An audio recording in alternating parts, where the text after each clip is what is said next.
ಧಾರ್ಮಿಕ ಪರಿಷತ್ತಿನ ಸದಸ್ಯರಾಗಿ ನೇಮಕಗೊಂಡ ಗೊಂದಿಹಳ್ಳಿ ರಂಗರಾಜು.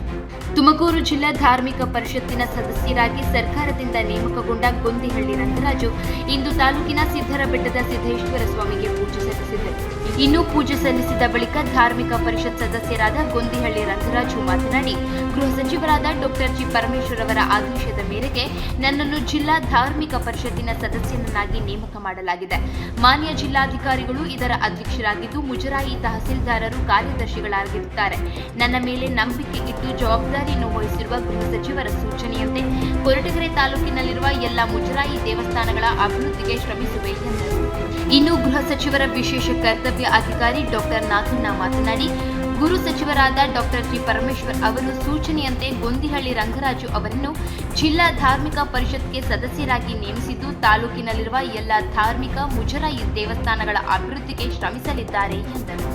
ಬುಕ್ಕಾಪಟ್ಟಣ ಮಾಜಿ ಅಧ್ಯಕ್ಷೆ ಲಕ್ಷ್ಮಿ ಮಾತನಾಡಿ, ಧಾರ್ಮಿಕ ದೇವಸ್ಥಾನಗಳು ಬಹಳಷ್ಟು ಅಭಿವೃದ್ಧಿ ಹೊಂದಬೇಕಾಗಿದೆ.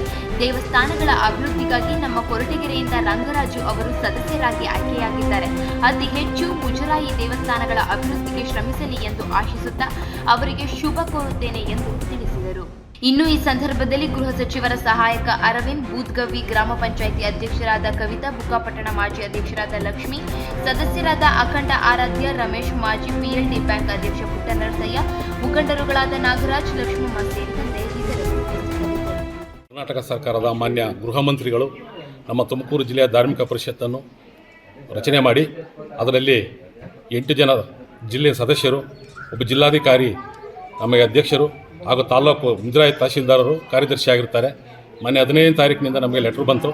ನಮ್ಮ ತಾಲ್ಲೂಕಿಗೆ ಒಬ್ಬ ಪ್ರತಿನಿಧಿಯಂತೆ ನನ್ನ ಆಯ್ಕೆ ಮಾಡಿ ಜಿ ಪರಮೇಶ್ವರ್ ಅವರು ನಮಗೆ ಆಶೀರ್ವಾದ ಮಾಡಿ ನನ್ನನ್ನು ಈ ತುಮಕೂರು ಜಿಲ್ಲೆ ಒಳಗೆ ಏಕೈಕ ಕೊರಟಗೆರೆ ತಾಲೂಕು ಏಕೈಕ ಸದಸ್ಯನಾಗಿ ಮಾಡಿದ್ದಾರೆ.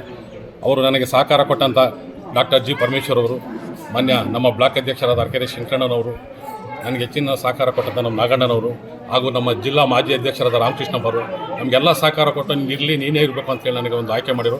ಅವರಿಗೆಲ್ಲ ಇಂಥ ಸಂದರ್ಭದಲ್ಲಿ ಕೃತಜ್ಞತೆಯನ್ನು ಸಲ್ಲಿಸ್ತೀನಿ.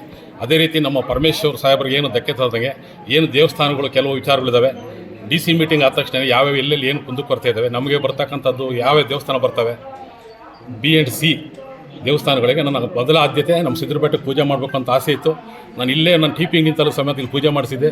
ದೇವರು ಅವತ್ತು ನನಗೆ ವರ ಕೊಟ್ಟಿರಲಿಲ್ಲ. ಈ ದಿನ ನನಗೆ ಒಂದು ಅವಕಾಶ ಕೊಟ್ಟ. ಅದರಿಂದ ಇಲ್ಲೇ ಬಂದು ನಾನು ಪೂಜೆ ಮಾಡಿಸಿ ಒಂದು ಸ್ಥಾನಮಾನ ಕೊಟ್ಟೋದಕ್ಕೆ ನಮ್ಮ ಸಿದ್ದೇಶ್ವರನಿಗೆ ಚಿರಋಣಿಯಾಗಿ ನಾನು ಏನೇ ಇದ್ದರೂ ಫಸ್ಟ್ ಆದ್ಯತೆ ಸಿದ್ದರಬೆಟ್ಟ. ಅದ ನಂತರ ನಮ್ಮ ಗಂಗಾಧರೇಶ್ವರ ಬೆಟ್ಟ, ದೊಡ್ಡಮ್ಮ ಬೆಟ್ಟ ಇವೆಲ್ಲ ಇರ್ತವೆ. ಅಂಥವಕ್ಕೆಲ್ಲ ಸಹಕಾರ ಕೊಟ್ಟು ಇಡೀ ನಮ್ಮ ತಾಲ್ಲೂಕಿನ ಮುಜರಾಯಿ ದೇವಸ್ಥಾನಗಳಿದ್ದಾವೆ, ಎಲ್ಲ ಕಡೆ ಓಡಾಡ್ಕೊಂಡು ಅಲ್ಲಿ ಏನು ಕುಂದು ಕೊರತೆಗಳಿದ್ದಾವೆ ಅವಕ್ಕೆಲ್ಲ ನಾನು ಚಿರಋಣಿಯಾಗಿರ್ತೀನಿ. ಇಷ್ಟು ಹೇಳಿ ನಾನು ಮಾತನ್ನು ಮುಗಿಸ್ತಾ ಇದ್ದೀನಿ.